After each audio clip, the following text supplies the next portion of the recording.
오늘 또 출애굽기 4장의 큐의 말씀을 잠깐 살펴보겠습니다. 1번입니다. 1절 4절을 기록하세요. 모세가 대답하여 이르되 그러나 그들이 나를 믿지 아니하며 내 말을 듣지 아니하고 이르기를 여호와께서 네게 나타나지 아니하셨다 하리이다. 여호와께서 모세에게 이르시되 네 손을 내밀어 그 꼬리를 잡으라. 그가 손을 내밀어 그것을 잡으니 그의 손에서 지팡이가 된지라.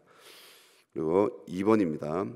모세가 하나님의 일꾼으로 불리울 때 취한 행동은 1절에 모세가 대답하여 이르되 그러나 그들이 나를 믿지 아니하며 내 말을 듣지 아니하고 이르기를 여호와께서 네게 나타나지 아니하셨다 하리이다. 그렇게 이제 하나님 앞에 부정적인 말을 하죠. 3번입니다.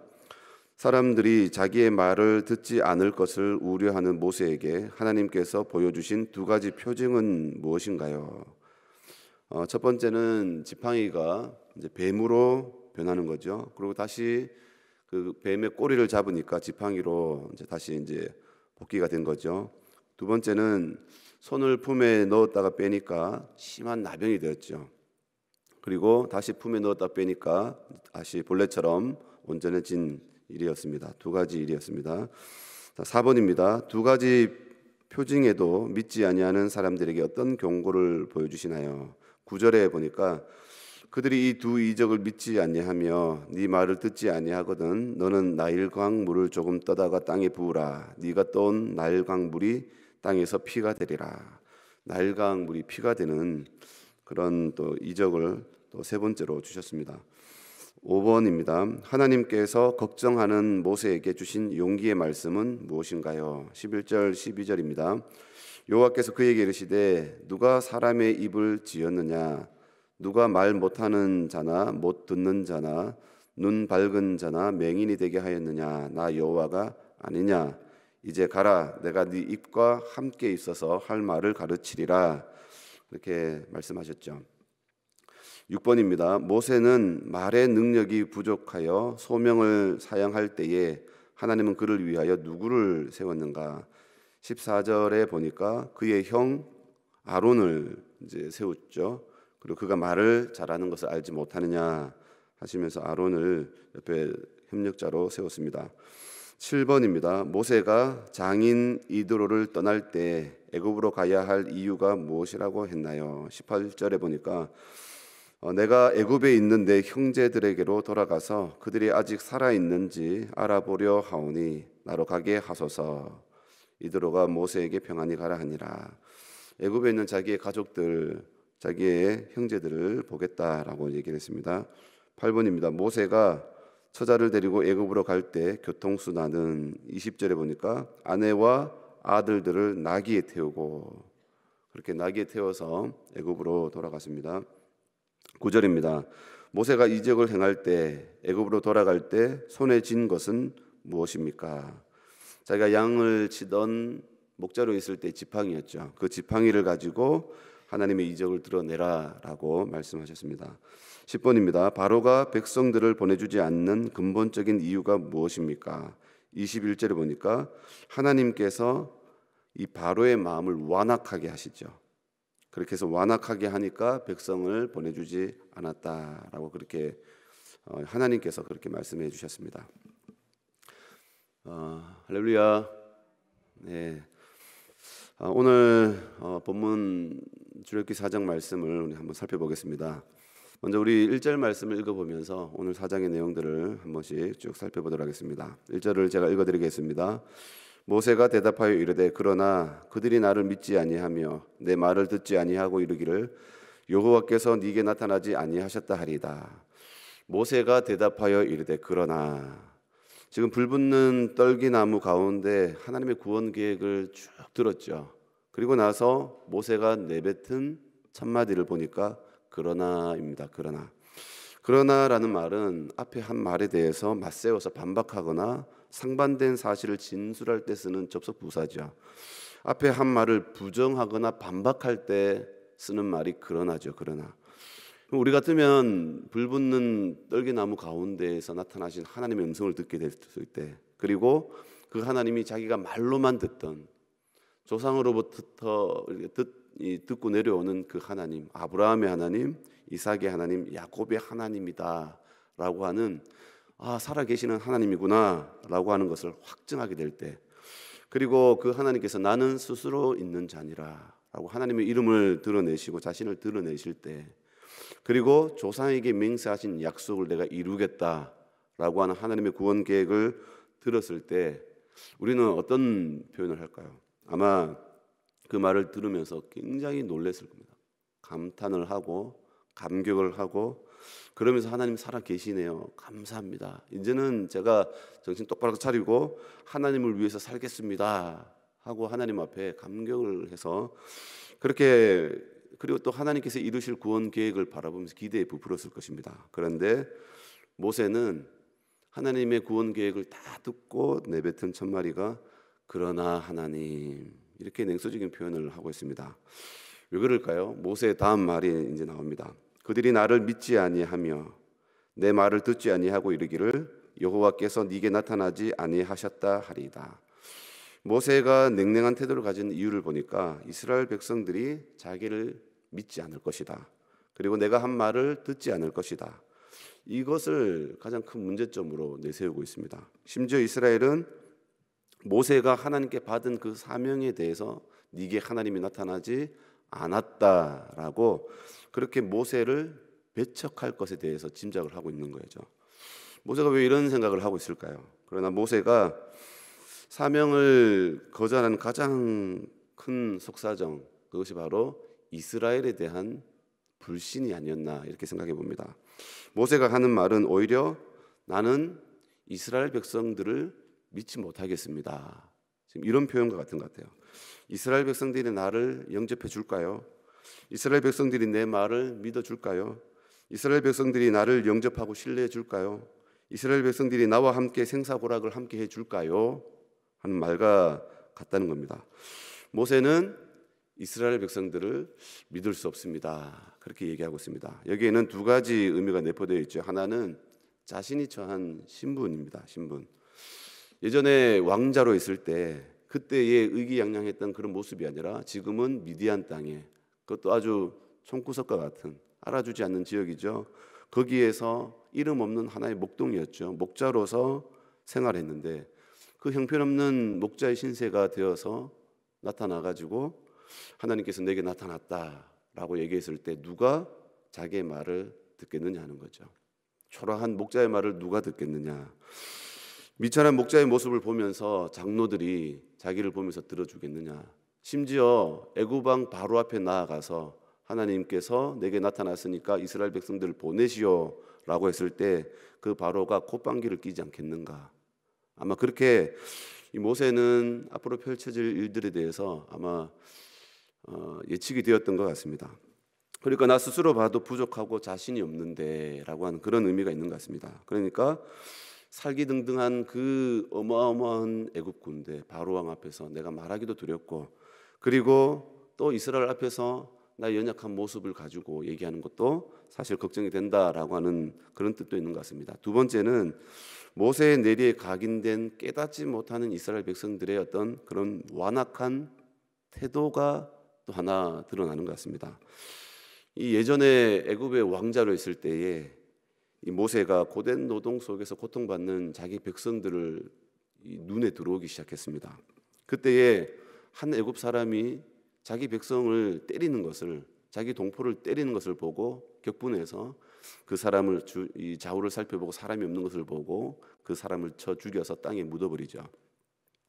아무도 모르고 이제 완전 범죄를 저질렀다라고 생각하고 있었는데 다음 날 보니까 자기 동포끼리 싸우는 거예요. 그래서 왜 싸우느냐 하고, 왜 동포를 치느냐 하고 얘기를 하니까 그 사람이 오히려 막 다짜고짜 대들면서 모세를 배척하는 거죠. 그때 이렇게 얘기합니다. 그가 이르되 누가 너를 우리를 다스리는 자와 재판관으로 삼았느냐? 네가 애굽 사람을 죽인 것처럼 나도 죽이려느냐? 모세가 두려워하여 이르되 일이 탈로 되었도다. 바로가 이 일을 듣고 모세를 죽이고자 하여 찾는지라. 모세가 바로의 낯을 피하여 미디안 땅에 머물며 하루는 우물 곁에 앉았더라. 지금 모세가 왜 도피자가 되었을까요? 오히려 자기 동포를 도우려고 했다가 자기 동포로부터 네가 뭔데? 네가 우리를 다스리려고 하느냐? 네가 우리의 재판관이냐? 네가 뭔데? 하면서 오히려 자기 동포를 통해서 자기의 일이 탄로가 난 것이죠. 그러니까 위기에 처해서 죽을 뻔했죠. 그러니까 모세가 자기 백성들을 바라보면서 아마 그 모습들이 각인이 되었던 것 같아요. 도우려고 했다가 오히려 자기가 큰 죽을 뻔했으니까요. 그래서 이제 자기 동포를 믿을 수 없는 그런 생각들이 들었던 것 같습니다. 이스라엘의 어떤 이런 의식 구조, 여기에 대해서 스데반 집사가 이렇게 표현을 합니다. 사도행전 7장 23절 25절에 스데반의 설교가 나오죠. 나이가 40이 되매 그 형제 이스라엘 자손을 돌볼 생각이 나더니 한 사람이 원통한 일 당함을 보고 보호하여 압제받는 자를 위하여 원수를 갚아 애굽 사람을 쳐 죽이니라. 그는 그의 형제들이 하나님께서 자기의 손을 통하여 구원해 주시는 것을 깨달으리라고 생각하였으나 그들이 깨닫지 못하였더라. 지금 모세가 가지고 있었던 생각을 보여주죠. 지금 자기의 이 왕자의 어떤 권력을 통해서 자기 백성들을 어떤 구원할 수 있는 하나님의 손길이 자기를 통해서 역사하지 않는가라고 하는 그런 의식을 가지고 있는 거죠, 모세가. 그런데 자기 백성들은 그것을 깨닫지 못했다는 거죠. 그러니까 천박하게 정말 노예 근성을 가지고 하루하루 그냥 먹고 사는 일에 버티면서 살아가는 자기 백성들을 보면서 의식 구조가 모세하고 이스라엘 백성들과 전혀 다르다는 것을 보여주고 있습니다. 이런 모습의 이스라엘 보면서 모세는 자기 동포를 믿지 못하겠습니다. 내가 또 다시 한번 배신을 당하면 어떡할까요? 이런 정황을 볼 때 이 모세는 어떤 사람입니까? 보면 현실에 대해서 굉장히 직감적이고 빠른 판단을 가진 그런 사람인 것을 볼 수 있습니다. 우리가 그런 속담이 있지 않습니까? 누울 자리를 보고 그죠? 다리를 뻗으라는 말이 있지 않습니까? 아마 모세는 지금 자기의 어떤 형편과 처지를 통해서 하나님께서 하시고자 하시는 그 일을 생각할 때 이거는 도저히 안 된다. 계란으로 발치기처럼 이거는 너무 힘들 것 같다. 아마 이런 판단을 내린 것 같습니다. 그럼 모세를 향해서 하나님께서 어떻게 하십니까? 이적을 베풀 수 있도록 그의 손에 기적을 행할 수 있도록 세 가지 이적을 보여줍니다. 첫 번째가 뱀의 이적을 베풀 수 있는 능력을 주셨죠. 모세의 손에 든 지팡이를 하나님께서 그것이 뭐냐? 지팡이입니다 하고 땅에 던지라고 하죠. 그랬더니 그 지팡이가 뱀이 되었습니다. 근데 그 뱀이 얼마나 사실적이고 그리고 그 뱀이 두렵게 할 정도였는지 모세가 그 뱀 앞에서 피하였다 했습니다. 두려워서 피할 만큼 위협적인 그리고 사실적인 뱀으로 나타났죠. 그런데 하나님께서 다시 그 지팡이에 그 뱀의 꼬리를 잡으라고 합니다. 그래서 꼬리를 잡았더니 그 위협적인 뱀이 다시 지팡이로 돌아갔습니다. 이 기적을 보여주신 거예요. 그래서 하나님 앞에서 아무리 두렵고 무서운 애굽의 세력이라 할지라도 하나님의 말씀에 순종하면 아무것도 아니다라고 하는 것을 보여주시는 거죠. 두 번째는 문둥병의 이적을 베풀어 주셨습니다. 손을 품에 넣었다가 빼니까 이 문둥병이 걸렸는데 아주 손 쓸 수 없을 만큼 악화된 그렇게 눈같이 희게 되었다라고 돼 있죠. 근데 이 문둥병을 다시 품에 넣었다 빼니까 이전처럼 똑같이 깨끗한 살로 돌아오게 되었습니다. 어떻게 한순간에 이런 즉각적인 변화가 일어날 수 있는가? 기적이죠. 하나님께서 하신다는 겁니다. 자기가 볼 때 이것이 문둥병이 너무 악화되어서 손 쓸 수 없을 정도인데 하나님의 말씀에 순종할 때에 그것이 깨끗하게 되는 것을 보게 됐다는 거죠. 그러니까 하나님은 지금 멀리 계신 것이 아니라 지금 모세와 함께 하시면서 모세를 통해서 일하신다는 사실을 지금 바로 옆에서 너와 함께 내가 너를 바로 붙들고 있는 거야. 하나님은 멀리 계신 하나님, 눈에 보이지 않으니까 안 계신 것처럼 생각하지 말라. 그런 이제 계속 사인을 주시죠. 세 번째도 이것도 안 들으면 이제 세 번째를 얘기하시죠. 나일강물을 피로 만드는 것을 얘기합니다. 이 애굽 사람들에게 있어서 이 나일강은 생명의 젖줄이죠. 그래서 매년 나일강물이 정기적으로 범람을 합니다. 그래서 그 범람하면서 이렇게 쓸려 내려왔던 토사를 통해서 이 농작물들이 굉장히 풍성하게 이제 풍작을 이루게 됩니다. 그래서 애굽 사람들에게는 이 나일강이 생명줄과 같이, 그래서 신과 같이 여기게 되죠. 그런데 그 신격화된 그 강을 하나님께서 먹지 못하는 물로, 피로 이제 만드시는 거죠. 그러니까 하나님께서 애굽의 그 생명줄, 부유하게 만드는 그 풍요의 줄, 그리고 신처럼 여기는 그 것들을 하나님께서 다 엎어버리겠다라고 하는 의미를 가지고 있는 거죠. 하나님 앞에서는 그것이 아무것도 아니다라고 하는 것을 보여줍니다.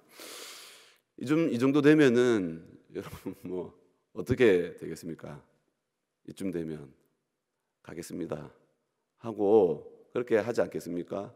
근데 모세도 정말 대단합니다. 모세를 보니까 모세의 생각을 꺾지 않습니다. 10절에 보니까 이렇게 얘기하죠. 모세가 여호와께 아뢰되 오 주여, 나는 본래 말을 잘하지 못하는 자니이다. 주께서 주의 종에게 명령하신 후에도 역시 그러하니 나는 입이 뻣뻣하고 혀가 둔한 자니이다. 모세가 이제 다음 들어놓고 이제 내놓는 카드가 나는 말을 못해요라고 얘기하는 겁니다. 나는 소질이 없어요라고 얘기하는 겁니다. 그러니까 입이 뻣뻣하고 혀가 둔합니다. 이렇게 변명을 하고 있습니다. 아마도 모세는 정말로 이제 말을 잘 못했던 사람 같습니다. 그래서 이제 이 대제국이죠. 애굽이 그때는 강대국입니다. 그 강대국 바로 앞에 서서 말할 때 유창하게 말해야 되는데, 그리고 또 자기 백성 수백만의 사람들 앞에서 하나님의 말씀을 전파해야 되는데, 그때 그는 그들을 감동시킬 수 있는, 설득하고 그들에게 하나님의 말씀을 아주 생생하게 전할 수 있는 자신이 없었던 것 같습니다. 이런 모세를 향해서 이제 가라, 누가 사람의 입을 지었느냐, 그 얘기를 하세요. 그리고 내가 네 입과 함께 하리라, 그리고 네에게 할 말을 가르치리라 라고 얘기합니다. 그러니까 지금 하나님께서 하신 얘기는 언변이 좋아야 되는 것도 아니고 말 잘해야 되는 것도 아니다, 목소리가 좋아야 되는 것도 아니고, 하나님께서 하시는 것은 하나님의 말씀을 있는 그대로 대언하는 것이 중요한 거죠. 하나님이 주시는 그 말씀을 그대로 선포하는 것이 중요한 거죠.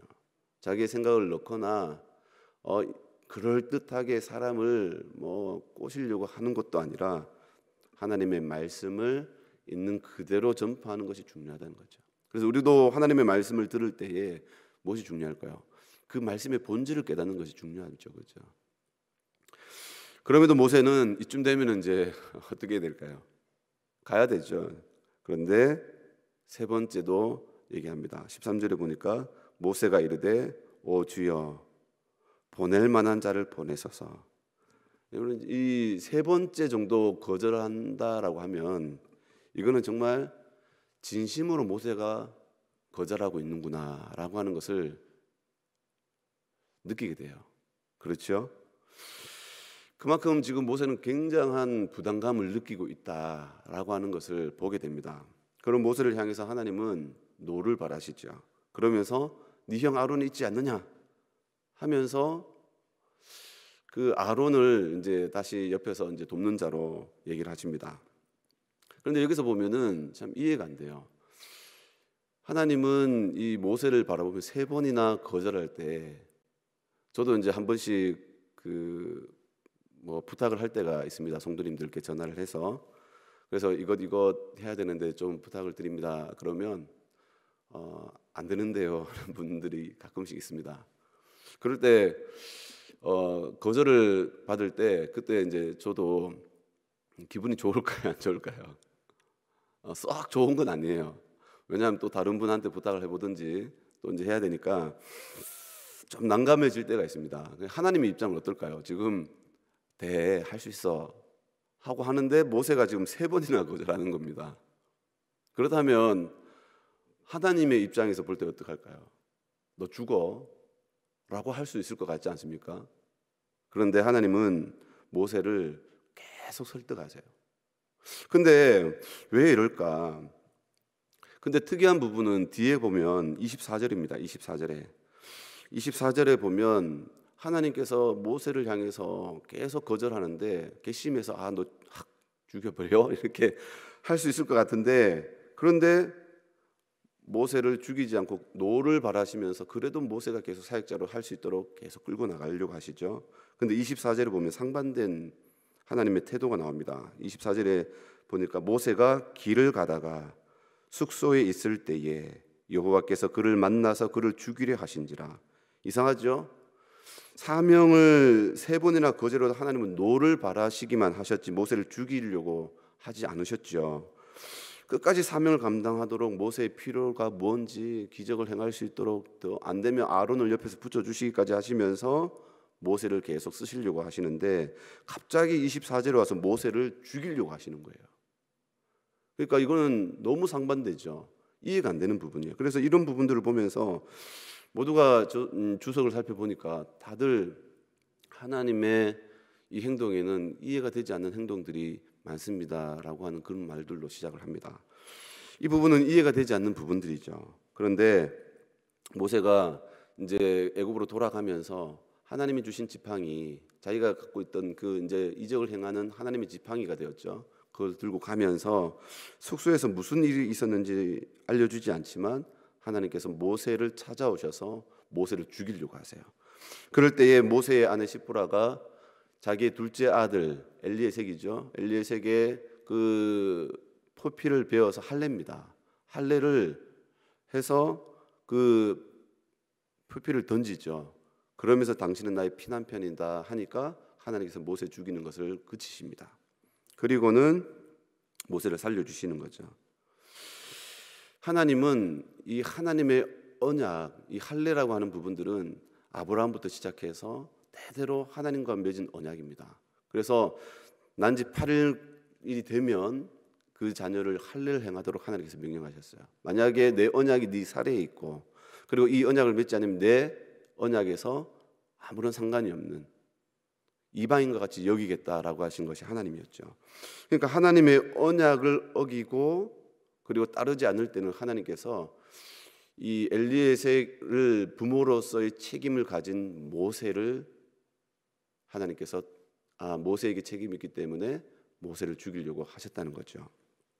그러니까 철저하신 하나님이죠. 그런데 사명을 3번이나 거절했던 모세를 향해서는 하나님께서 죽이려고 하지 않고 오히려 모세를 쓰시려고 계속 구슬려고 하시는 거죠. 그만큼 모세는 자신의 연약함을 철저하게 깨닫고 있었다는 거예요. 연약함. 자신이 주시는, 하나님이 주시는 그 사명을 나는 도저히 감당할 수 없습니다. 나는 그릇이 안 돼요 라고 하는 것을 철저히 하나님 앞에 겸손함을 가지고 내어놓았다는 겁니다. 그러니까 그것을 보여주는, 반증해 주는 뜻이라는 거예요. 하나님께서 모세를 계속 쓰시려고 하시는 것은, 모세 나는 잘났기 때문에 내가 정말 이래서 저래서 해서 이거 정말 싫어요 라고 하는 그런 악한 마음을 가지고 하는 것이 아니라, 정말로 나는 안 돼요. 나이도 80이고 언변도 안 되고 그리고 나는 이제는 못해요. 정말로 겸손한 마음을 가지고 하나님 앞에서 자기의 이 모습을 내어놓았다는 거죠. 그러니까 하나님께서 그것을 보시고 그래도 하나님은 모세를 쓰시려고 계속 모세의 필요한 부분들을 채워주시려고 노력하시는 모습을 보여준다는 겁니다.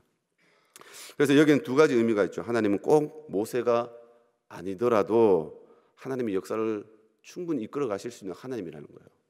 왜 그렇죠? 계속 하나님이 모세에게 구걸하는 것이 아니라 하나님은 모세를 죽일 수도 있는 분이시죠. 그럼에도 불구하고 하나님 모세를 쓰시려고 하시는 것은 모세가 아니더라도 하나님의 역사를 쓸 수 있는 하나님의 역사가 있음을 보여주는 것을 통해서 보여주시는 거예요. 그러니까 하나님은 계속 구걸하시는 하나님이 아니라 하나님은 새 역사를 만들어 가실 수도 있지만 모세를 계속 쓰시려고 하시는 거죠. 2번째는 하나님은 실력자가 아니라 부족한 사람을 쓰신다는 거죠. 그래서 이것이 우리에게 위로가 되고 은혜가 된다는 겁니다. 그래서 여러분, 저는 못해요, 안 돼요 하지 마세요. 하나님 앞에서 쓰시려고 하실 때에 하나님 그러면 채워주시겠구나. 내가 이 하나님의 일을 할 때마다 하나님께서 이것저것 필요를 채워주시겠구나, 복을 주시겠구나 라고 생각하고 오히려 하나님 앞에서 더 손을 들고 나아가는 것이 지혜롭다는 사실을 우리가 기억해야 됩니다. 그래서 하나님께서 이렇게 얘기합니다. 이제 베드로전서 4장에 보니까 만일 누가 말하려면 하나님의 말씀을 하는 것 같이 하고 누가 봉사하려면 하나님이 공급하시는 힘으로 하는 것 같이 하라. 이는 범사의 예수 그리스도로 말미암아 하나님이 영광을 받으시게 하려 함이니 그에게 영광과 권능이 세세에 무궁하도록 있느니라. 이것이 우리의 태도가 되어야 되겠죠. 그리고 하나님께서 우리에게 요구하시는 관점이라는 사실을 우리가 살펴보면서 우리의 힘으로 하는 것이 아니라 하나님께서 우리에게 주시는 힘으로 하고 또 주실 것을 바라보고 하는 것이 우리의 신앙생활이라는 사실을 기억하고 우리가 하나님을 기쁘시게 하는 삶을 살아갈 수 있는 그런 우리 모두가 될 수 있기를 주님의 이름으로 축원을 드립니다. 기도하겠습니다. 하나님 아버지 감사합니다. 오늘 이 새벽에도 우리를 깨워주시고 하나님 앞에 나와서 예배할 수 있도록 인도해 주심을 감사합니다. 만일 누가 말하려면 하나님의 말씀을 하는 것 같이 하고 누가 봉사하려면 하나님이 공급하시는 힘으로 하는 것 같이 하라고 하신 말씀과 같이 주님 우리에게 능력을 주시고 우리의 필요를 채워주시는 하나님, 또한 우리가 일할 때마다 또한 우리에게 능력을 더하시는 하나님, 우리가 주의 몸된 교회를 섬길 때마다 우리의 필요를 채워주시고 또한 하나님의 영광이 나타날 수 있도록 많은 열매를 맺을 수 있도록 역사하여 주시옵소서. 하나님 아버지 이 새벽에도 하나님 앞에 간구합니다. 성령의 도우심과 은혜를 더하여 주옵시고 또한 하나님 앞에 정성껏 예물을 준비해 드립니다. 예물 가운데 드려지는 기도 제목을 들으시고 응답하여 주시옵소서. 주님 우리가 세상의 영을 받지 않고 하나님께로 온 영을 받았사오니 성령의 충만한 은혜를 더하여 주옵소서. 주께 감사드리오며 거룩하신 예수님의 이름으로 기도드리옵나이다. 아멘.